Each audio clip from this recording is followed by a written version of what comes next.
بسم اللہ الرحمن الرحیم۔ السلام علیکم۔ میں ہوں محمد بن ساجد، اور آج ہم بات کرتے ہیں 26ویں آئینی ترمیم میں جو اسلامی شقوں کے حوالے سے تبدیلیاں کی گئی ہیں اس کے اوپر۔ سب سے پہلے تو سود کے حوالے سے یہ بات امینڈ کی گئی ہے۔ جو کانسٹیٹیوشن کا آرٹیکل 38F ہے، اس میں یہ بات پہلے موجود تھی کہ ربا کو یعنی سود کو ایز ارلی ایز پاسبل ختم کیا جائے۔ تو اس کو اب ترمیم کر کے اس کو یہ کہہ دیا گیا ہے کہ ربا کو کمپلیٹلی 1 جنوری 2028 سے پہلے ختم کر دیا جائے، ایلیمینیٹ کر دیا جائے۔ تو پہلے اس میں ٹائم فریم ورک نہیں دیا گیا تھا، بس یہ کہا گیا تھا کہ ایز ارلی ایز پاسبل ختم کیا جائے۔ اب یہ کہہ دیا ہے کہ اس کو 1 جنوری 2028 سے پہلے مکمل طور پہ ختم کر دیا جائے۔ تو اس حوالے سے کچھ غلط فہمیاں سوشل میڈیا پہ گردش کر رہی ہیں، میں اس کے اوپر تھوڑی سی بات کر دیتا ہوں۔ ایک یہ کہا جا رہا ہے کہ اس آئینی ترمیم کے بعد یہ کہہ دیا گیا ہے کہ ربا کو جس حد تک ممکن ہو ختم کیا جائے، جبکہ یہ بات غلط ہے۔ انیشیل جو مسودہ تھا اس میں غالباً اس طرح کی کوئی بات آئی تھی، مگر جو مسودہ پاس ہوا ہے، جو قانون بنا ہے، اس میں یہ کہا گیا ہے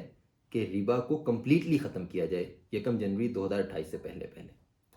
دوسری یہ بات کہی جا رہی ہے کہ وفاقی شرعی عدالت کا جو سود کے اوپر فیصلہ ہے، اس کے اوپر یہ امینڈمنٹ کوئی اثر انداز ہو رہی ہے، جبکہ یہ بات بھی غلط ہے۔ جو وفاقی شرعی عدالت کا فیصلہ ہے وہ یہ کہتا ہے کہ 31 دسمبر 2027 تک ملک کے معاشی نظام کو مکمل اسلامائز کیا جائے، اور امینڈمنٹ کہتی ہے کہ 1 جنوری 2028 یعنی اس سے اگلے دن سے پہلے ربا کو مکمل طور پہ ختم کیا جائے۔ تو اگر کوئی فرق نکالنا بھی ہے زیادہ سے زیادہ، یعنی ڈیٹس کے حساب سے بھی، تو زیادہ سے زیادہ 1 دن کا فرق بنتا ہے، اور وہ 1 دن کے فرق سے بھی وفاقی شرعی عدالت کے فیصلے کے اوپر اس امینڈمنٹ کا کوئی اثر نہیں ہے، کیونکہ یہ امینڈمنٹ یہ نہیں کہہ رہی کہ 1 جنوری 2028 کو ہی ختم کرنا ہے اور اس سے پہلے ختم نہیں کر سکتے سود کو، بلکہ یہ کہتی ہے اس سے پہلے ختم کرنا ہے۔ تو اس لیے وفاقی شرعی عدالت اگر اسے 1 دن پہلے سے بھی پہلے یعنی ختم کرنے کا کہتی ہے تو وہ اس سے مخالف تو نہیں ہے، یعنی اس کے اوپر اس کا کوئی اثر نہیں ہو رہا۔ خیر، اس میں ایک بات ہے جو غور طلب ہے، وہ یہ کہ یہ جو آرٹیکل 38 ہے، یہ ہے قانون کے اس چیپٹر میں جس کو کہتے ہیں پرنسپلز آف پالیسی، یعنی آئین کے پرنسپلز آف پالیسی والے چیپٹر میں ہے۔ اور اس چیپٹر میں یہ کہا گیا ہے آرٹیکل 30 میں کہ اس چیپٹر کے متعلق جتنی چیزیں ہیں اس کو آپ کورٹ میں نہیں لے کے جا سکتے، یعنی اسٹیٹ کے کسی ایکٹ کو یا اسٹیٹ کے کسی آرگن کے کسی ایکٹ کو، ان کی خلاف ورزی کے اوپر آپ کورٹ میں کویسچن نہیں کر سکتے ان کے اوپر۔ تو یعنی کورٹ کے ذریعے آپ ان شقوں کے اوپر عمل درآمد نہیں کرا سکتے۔ اب کیونکہ اس کے اوپر عمل درآمد کورٹ کے ذریعے آپ نہیں کرا سکتے، تو عام طور پہ اسٹیٹ اور گورنمنٹ جو ہے وہ اس کے اوپر عمل درآمد نہیں کرتی۔ خیر، اس کے اوپر پابندی ہے، یعنی وہ آئین کی ان شقوں کی پابند تو ہے، لیکن کیونکہ کورٹ کے ذریعے انفورسمنٹ کا کوئی میکانزم نہیں ہے تو عام طور پر ان پر عمل نہیں کیا جاتا۔ خیر، دوسری جو ترمیم ہے یعنی وہ ہے فیڈرل شریعت کورٹ کے فیصلے کے حوالے سے، اور یہ ایک خوشائن سٹیپ ہے۔ وہ یہ کہ آئین میں یہ موجود تھا، آرٹیکل 203D کے اندر یہ کہا گیا تھا کہ وفاقی شرعی عدالت کا کوئی بھی فیصلہ آئے گا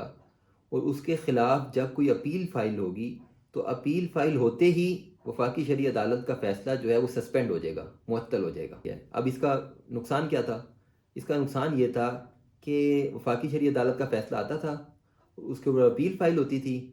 اور اپیل فائل ہونے کے بعد اس کو سماعت کے لیے مقرر ہی نہیں کیا جاتا تھا، اور اس طرح 20 سال تک وفاقی شرعی عدالت کے کئی فیصلے وہ معطل پڑے ہوئے ہیں، سسپینڈ پڑے ہوئے ہیں، اور ان کے اوپر سماعت بھی نہیں ہو رہی۔ تو اس طرح وفاقی شرعی عدالت کو ایک طرح سے مفلوج کر دیا گیا تھا، غیر مؤثر کر دیا گیا تھا۔ تو اب جو تبدیلی کی گئی ہے، اب جو ترمیم کی گئی ہے وہ یہ ہے، اس میں اس چیز کا اضافہ کیا گیا ہے کہ وفاقی شرعی عدالت کا کوئی بھی فیصلہ ہے اس کے خلاف جو اپیل ہوگی وہ 12 مہینے کے اندر اندر ڈیسائیڈ ہوگی، یعنی 1 سال کے اندر اندر اس کو ڈیسائیڈ کیا جائے گا، اور اگر 1 سال کے اندر وہ ڈیسائیڈ نہیں ہوتی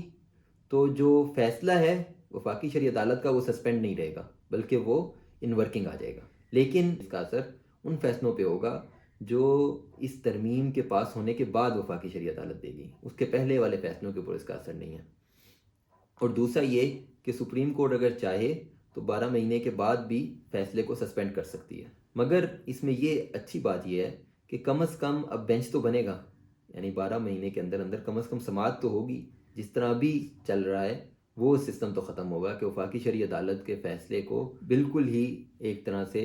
غیر مؤثر کر دیا جاتا ہے، اور اس کو سماعت کے لیے مقرر بھی نہیں کیا جاتا۔ اور تیسری جو ترمیم ہے وہ ہے کونسل آف اسلامک آئیڈیالوجی کے حوالے سے، اور اس میں یہ ترمیم کی گئی ہے کہ جو کونسل آف اسلامک آئیڈیالوجی کو